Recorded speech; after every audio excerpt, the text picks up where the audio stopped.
Some minds do not fall asleep by being told to stop. They need something quiet enough to follow. Before the light comes, the window is wet, not from rain.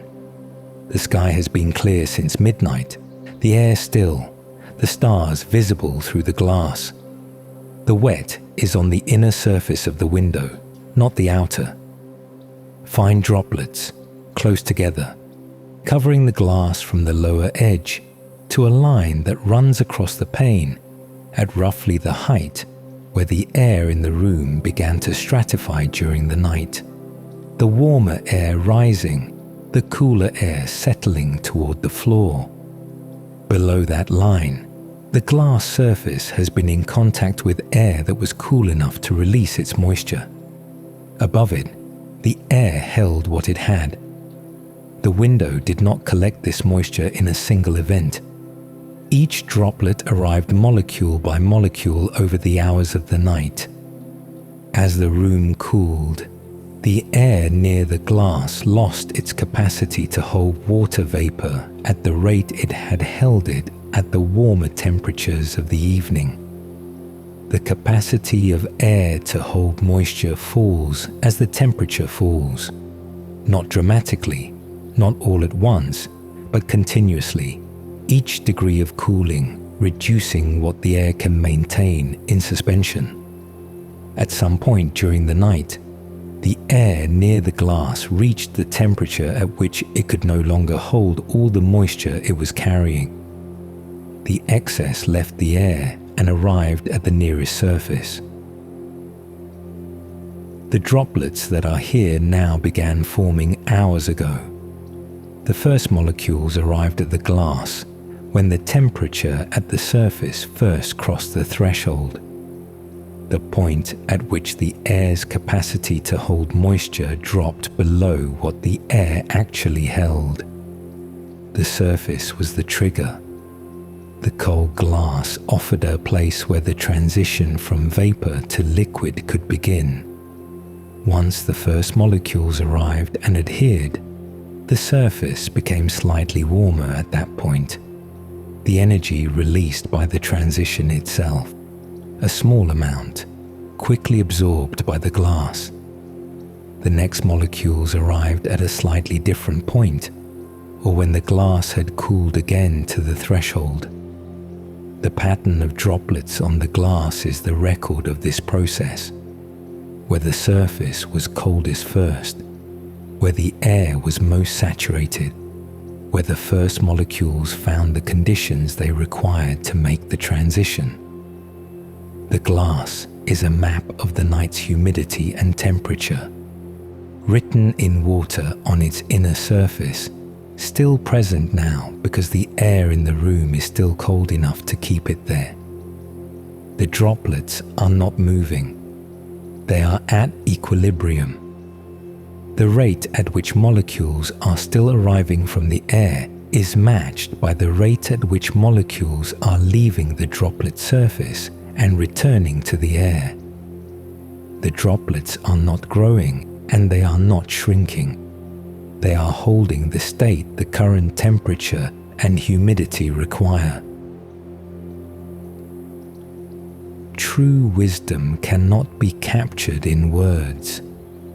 It is found only in the silence between them. Breath enters, breath leaves. Between breaths, the air holds its density.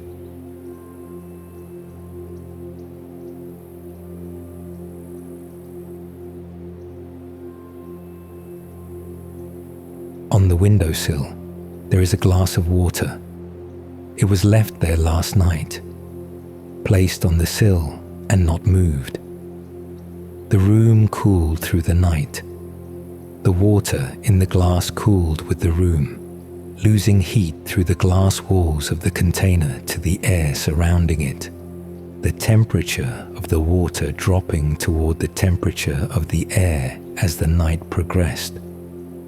By the hours before dawn, the water has reached the temperature of the room. The same cold air that condensed moisture on the window has been in contact with the glass on the sill, drawing the water's temperature down with it. The water is cold, colder perhaps than it appears. The glass contains no ice. The water is still liquid, still clear, still moving at the rate very cold water moves when undisturbed, which is very slowly. The convection currents from the cooling now absent because the temperature has equalized. The water sitting in the stillness that deeply cooled water settles into when there is nothing to disturb it. Water has a freezing point. Below that temperature, the arrangement that water molecules take in liquid form, the loosely associated constantly shifting structure of liquid, becomes less stable than the arrangement they take in solid form. The energy of each molecule is not sufficient to keep breaking and reforming the bonds that liquid requires. The lower energy arrangement, the crystalline structure of ice, becomes the state the molecules are tending toward. But tending toward is not the same as reaching. For the crystalline structure to begin, the first small group of molecules must arrange themselves in the ice pattern and hold that arrangement long enough for the next molecules to join it. This first cluster, the nucleus, is where ice begins. Without a nucleus, the water molecules continue in their liquid arrangement even below the freezing point. They are in a state that is thermodynamically less stable than ice, but they have not yet found the beginning. The water in the glass may be below the freezing point, not far below. The room is cold, but not a freezer. The glass on the sill exposed to air that is near, but not dramatically below the threshold. But the pure water in a clean glass, undisturbed, can remain liquid at temperatures somewhat below the nominal freezing point. The glass has no visible scratches on its inner surface. The water was poured from a filtered source and carries few dissolved particles. The air above the water is still. Nothing has provided the surface, the roughness, the particle, the disturbance that would give the first cluster of ice molecules a place to begin. The water holds, not by resisting. The water is not resisting anything. The molecules continue their motion at the rate the temperature allows, which is very slow, each one moving a shorter distance before changing direction than it would at higher temperatures. The whole liquid less mobile, more viscous, closer in its behavior to the solid it is approaching but has not yet become. The water holds its liquid state because the condition for leaving it has not been met. The nucleus has not appeared. This is not a stable state in the sense that the water will remain here indefinitely. Any disturbance is a potential nucleus. The tap of a finger on the glass, a vibration from outside, a particle in the air landing on the water surface, the scratch that isn't visible but is present at the molecular scale in the glass surface. Any of these can provide what the water is waiting for without knowing it is waiting. The place where the first molecules of ice can arrange themselves in the hold. Breath enters, breath leaves. Between breaths, the air holds its density.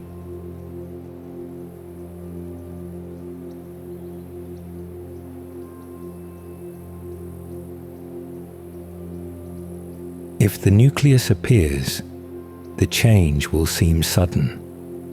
An observer watching the glass would see nothing, and then ice spreading from one point outward, the crystalline structure propagating through the supercooled water at the rate the water's temperature and the available molecules allow. The change from liquid to solid would happen faster than any process visible in the glass up to that moment. It would appear, to the eye, to be an event, a sudden transition, a before and an after with no process visible between them. But the process was there. The water did not arrive at the moment of freezing without preparation.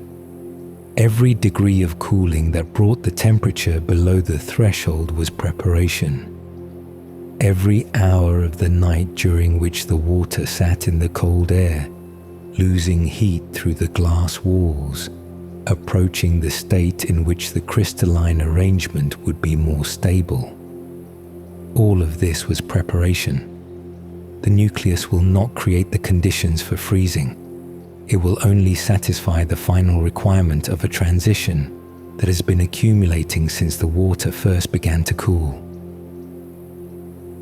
The change was sudden only to the eye. The condition had been moving toward it all along. True wisdom cannot be captured in words. It is found only in the silence between them. Breath enters, breath leaves. Between breaths, the air holds its density.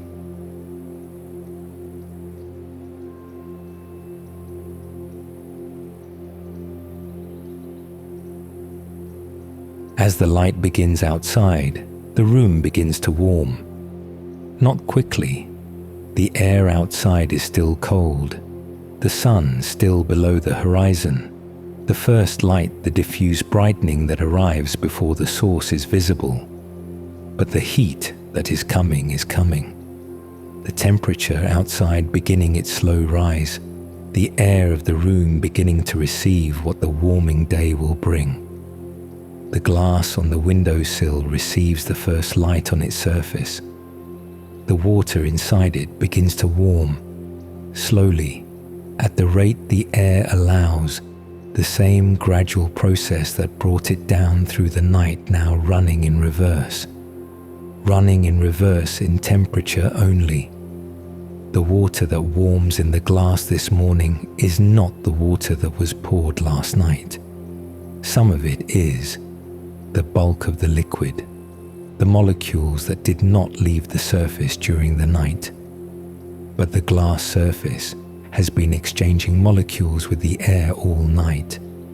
Some molecules leaving the water surface and entering the air. Some molecules from the air arriving at the water surface and joining the liquid. The exchange was slow, the temperatures cold, the rates low. But it was continuous.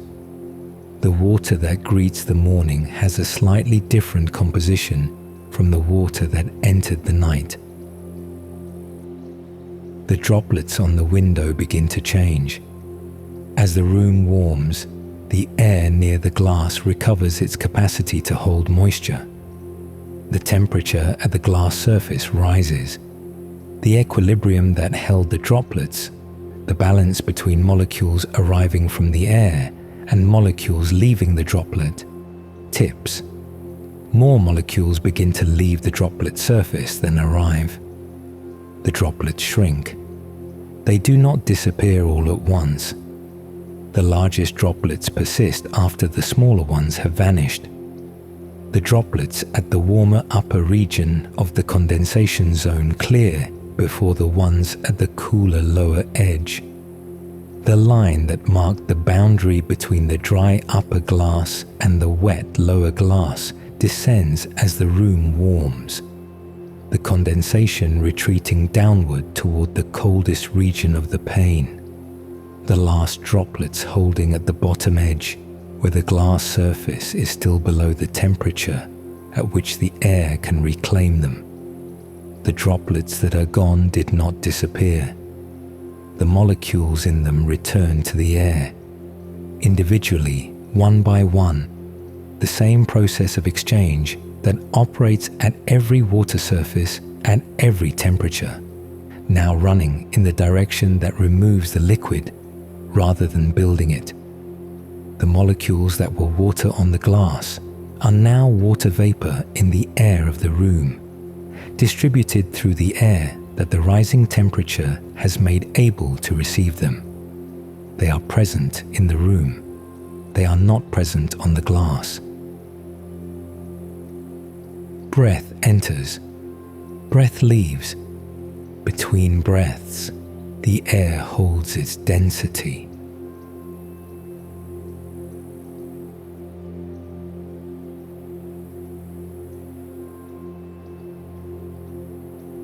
The morning brings the same room back, the same walls, the same floor, the same position of every object that was there last night. The window is the same window. The glass on the sill is the same glass. The water in the glass is still water, still liquid, now warming slowly toward the temperature the day will bring. The room is returning from the outside to what it was before the night. But the room is not what it was. The air holds different moisture than it held at the start of last night. The exchange at every surface through the cold hours has redistributed the water in the room. Some of it condensed onto the cold glass during the night, and now returning to the air. Some of it never leaving the air at all.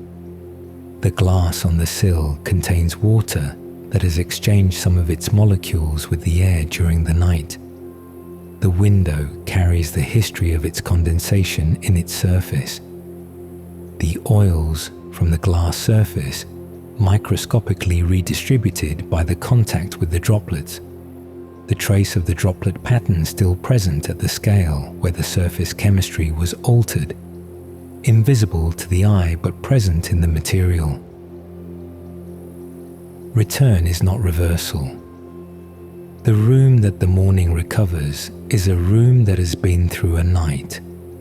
The surfaces have been through their night temperature states and are now warming through their morning temperature states. The water has been through its deep cooling and is now rising through its warming. The molecules have exchanged. The surfaces have changed by fractions. The air has moved through the states that the night's temperature and the morning's arrival required. What returns is the temperature. What does not return is the state that the temperature previously produced, because the state was not produced by the temperature alone, but by the temperature acting on a system that was already different from what it was the night before. Different by the molecule exchanges, the surface alterations, the accumulated fractions of change that each night deposits in the surfaces and the air and the water before they move on toward the next condition. The room is the same room. The room has never been this room before. In the glass on the windowsill, the water is still at the edge. The nucleus has not appeared. The crystalline arrangement has not begun.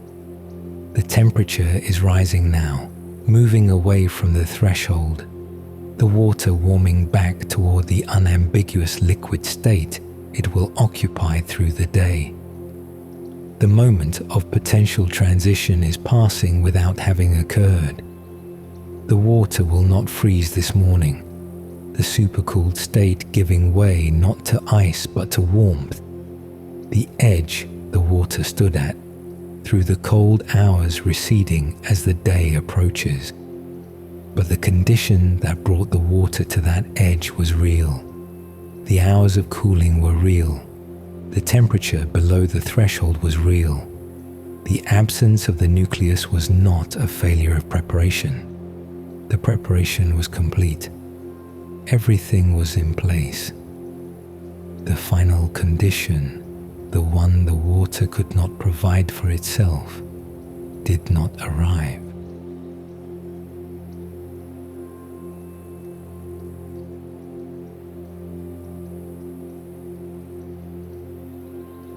The archive holds what the night produced, the condensation that crossed the glass and returned to the air, the water that reached the edge of its transition and was turned back by the morning, the surfaces that received the night's temperature and will carry the fraction of its effect into the day.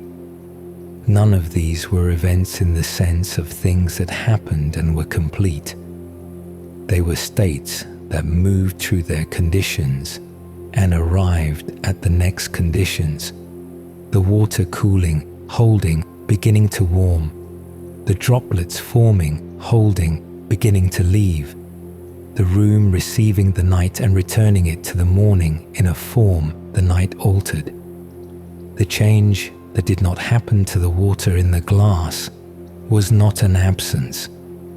It was the condition running through the edge without crossing it, the full preparation present, the final requirement unmet, the water arriving at the threshold and passing through to the other side as water, carrying the thermal record of the approach in its current temperature, in the rate at which it is now warming, in the slight difference between what it was poured as and what it is now. The water in the glass is warming. The droplets on the window are leaving. The morning is arriving at the surfaces of the room at the rate the warming air allows, and the surfaces are receiving it at the rate their current state permits, and the exchange that the night set in motion is continuing into the day in the direction the day requires. The condition is always moving toward the next condition. The change was sudden only to the eye. The condition had been moving toward it all along. True wisdom cannot be captured in words. It is found only in the silence between them. Breath enters, breath leaves. Between breaths, the air holds its density.